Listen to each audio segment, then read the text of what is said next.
আসসালামাইকুম।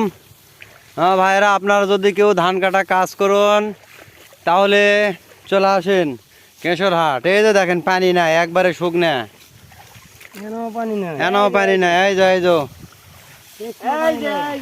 এই যে পানি নাই দেখেন। হ্যাঁ ভাই, পানি আছে? পানি নাই। এই দেখেন আমার ভাইয়েরা ধান কাটিচ্ছে। ওই যে আমার গোড়া ভাই রফিকুল ইসলাম। খান সাহেব টাকা, ওই যে খান সাহেব ধান কাটিচ্ছে।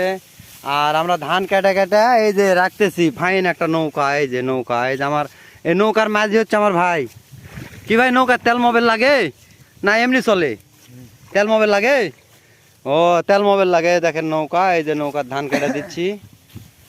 আর নিয়ে ওই যে উপরে যাচ্ছে। যে আপনারা ধান কাটলে অবশ্যই যোগাযোগ করবেন, রেট কম ভাই, 1000 টাকা দিন। চলে আসেন, যারা যারা ধান কাটবেন চলে আসেন। জোঁক নাই ভাই, একটা জোঁকও নাই। আপনারা হয়তো বলবেন জোঁক আছে, কোনো জোঁক নাই ভাই। এই দেখেন আমার ভাই, এই যে প্যান্ট, হাফ প্যান্ট পিন্ধে ধান কাটছে। দেখেন হাফ প্যান্ট, এই যে